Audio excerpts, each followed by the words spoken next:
जय हिंद दोस्तों, welcome to education group. आज की इस वीडियो में चंद्रगुप्त द्वितीय के बारे में पढ़ाएंगे। इससे पहले की वीडियो में गुप्त वंश का पार्ट 1 करा चुके हैं। उसमें गुप्त वंश के संस्थापक कौन थे इनके बारे में बता चुके हैं। गुप्त वंश का पार्ट 1 देखने के लिए आप लोग डिस्क्रिप्शन में देख सकते हैं। चलिए स्टार्ट करते हैं सेशन। इसने शक शासकों का विनाश करके विक्रमादित्य की उपाधि धारण की थी।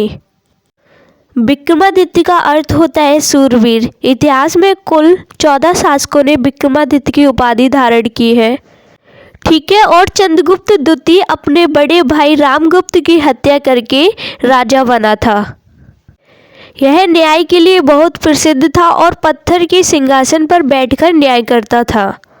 चंद्रगुप्त द्वितीय पत्थर के सिंहासन पर बैठकर न्याय करता था और न्याय के लिए बहुत ही प्रसिद्ध भी था। इसने चांदी का सिक्का चलाया था और इसके समय सबसे अधिक हिंदू का विकास हुआ। चंद्रगुप्त द्वितीय के समय सबसे ज़्यादा हिंदू का विकास हुआ। चंद्रगुप्त द्वितीय के समय फाहियान आया था। फाहियान चीनी बौद्ध विद्वान था और फाहियान की पुस्तक का नाम है फॉ क्यू की। चंद्रगुप्त द्वितीय के दरबार में कालिदास, अमरदास, धन्वंतरी और एक और विद्वान है 12 मिहिर, ये प्रसिद्ध विद्वान थे और ये लोग चंद्रगुप्त द्वितीय के नवरत्नों में से सबसे प्रसिद्ध विद्वान थे। और इनमें जो धन्वंतरी है वो वैद्य थे, ठीक है। आगे देखते हैं। इसके बाद अगला शासक कुमारगुप्त हुआ। गुप्त वंश में चंद्रगुप्त द्वितीय के बाद कुमारगुप्त शासक बना, जिसने नालंदा विश्वविद्यालय की स्थापना की। नालंदा विश्वविद्यालय की स्थापना किसने की? कुमारगुप्त ने, जिसे महायान शाखा का ऑक्सफोर्ड कहा जाता है। नालंदा विश्वविद्यालय को बौद्ध धर्म की महायान शाखा का ऑक्सफोर्ड कहा जाता है। नालंदा विश्वविद्यालय विश्व का पहला हॉस्टल सुविधा देने वाला विश्वविद्यालय था। कुतुबुद्दीन ऐबक के सेनापति बख्तियार खिलजी ने नालंदा विश्वविद्यालय को ध्वस्त करवा दिया था और यह भी कहा जाता है कि इस पुस्तकालय में इतनी ज़्यादा किताबें थी जिसकी आग 3 महीने तक धधकती रही थी। सोचिए, नालंदा विश्वविद्यालय में इतनी ज़्यादा किताबें थी, ठीक है। आगे देखते हैं। विश्व का पहला विश्वविद्यालय तक्षशिला था, जिसकी स्थापना राजा तक्ष ने करवाई थी। तक्षशिला विश्वविद्यालय की स्थापना राजा तक्ष ने करवाई और नालंदा विश्वविद्यालय की स्थापना कुमारगुप्त ने। इसका अगला शासक स्कंदगुप्त हुआ। गुप्त वंश का अगला शासक स्कंदगुप्त हुआ। स्कंदगुप्त ने सुदर्शन झील का पुनर्निर्माण कराया। सुदर्शन झील गिरनार पर्वत पर स्थित है। स्कंदगुप्त के समय हूणों का आक्रमण हुआ, जिसे इसने विफल कर दिया। स्कंदगुप्त के समय में हूणों के आक्रमण होना शुरू हो गए थे। भानुगुप्त के एरन अवलेख से सती प्रथा की जानकारी मिलती है। एरन अवलेख में गोपराज नामक सेनापति की स्त्री के सती होने का उल्लेख मिलता है। गुप्त वंश के समय में बाल विवाह, पर्दा प्रथा तथा सती प्रथा का प्रचलन था। गुप्त वंश का अंतिम शासक विष्णुगुप्त हुआ।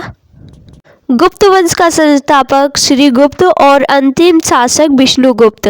गुप्त वंश का विनाश हुंडों के आक्रमण के कारण हुआ। ऐसा कहा जाता है कि गुप्त वंश का विनाश हुंडों के आक्रमण के कारण हुआ। गुप्त काल में अर्थव्यवस्था का मुख्य आधार भू राजस्व था। भू राजस्व को नगद या अनाज के रूप में दिया जा सकता है। गुप्त काल में निम्न जाति के लोगों को चांडाल कहा गया। निम्न जाति के लोगों को चांडाल कहा जाता था और वेश्यावृत्ति में लिप्त महिलाओं को कुटनी या गड़का कहा जाता था। कुटनी वृद्ध वेश्याओं को कहा जाता था। गुप्त काल में अजंता गुफा का निर्माण हुआ। अजंता गुफा महाराष्ट्र में पड़ती है। अजंता गुफाओं की संख्या 29 है, जिसमें से गुफा नंबर 16, 17, 29 गुप्त काल की है।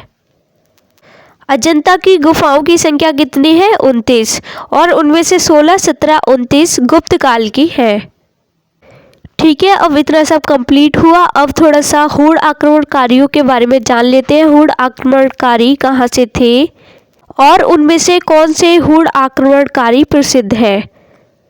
चलिए स्टार्ट करते हैं। हेडिंग डालिए हुड, उसमें लिखना शुरू करते हैं। हुंड का क्षेत्र फारस यानी कि ईरान से अफगानिस्तान तक था और इनकी राजधानी अफगानिस्तान के बामियान में थी। हुंडों की राजधानी अफगानिस्तान के बामियान में थी और गुप्त काल में ही अफगानिस्तान के बामियान में स्थित पर्वतों को काटकर महात्मा बुद्ध की विश्व में सबसे ऊंची प्रतिमा बनाई गई थी, किंतु अफगानिस्तान के तालिबान आतंकवादियों ने इसे बम से उड़ा दिया था। महात्मा बुद्ध की विश्व में सबसे ऊंची प्रतिमा को अफगानिस्तान के तालिबान आतंकवादियों ने बम से उड़ा दिया था और ये प्रतिमा अफगानिस्तान के बामियान में थी, जो कि हुंडों की राजधानी थी। तारमार तथा मिहिरकुल दो प्रमुख हुंड आक्रमणकारी थे। मिहिरकुल बौद्ध विरोधी तथा मूर्ति भंजक था। मूर्ति भंजक का अर्थ होता है मूर्ति तोड़ने वाला। स्कंदगुप्त का जूनागढ़ स्थित अभिलेख से हुंड आक्रमण की जानकारी मिलती है। इस अभिलेख में हुंड के लिए मलेच्छ शब्द का प्रयोग है। गुप्त वंश से सभी महत्वपूर्ण पॉइंट हो चुके हैं। नेक्स्ट टॉपिक है वर्धन वंश। अगली वीडियो में वर्धन वंश के बारे में पढ़ाएंगे। आज की वीडियो में बस इतना ही। जय हिंद, जय भारत।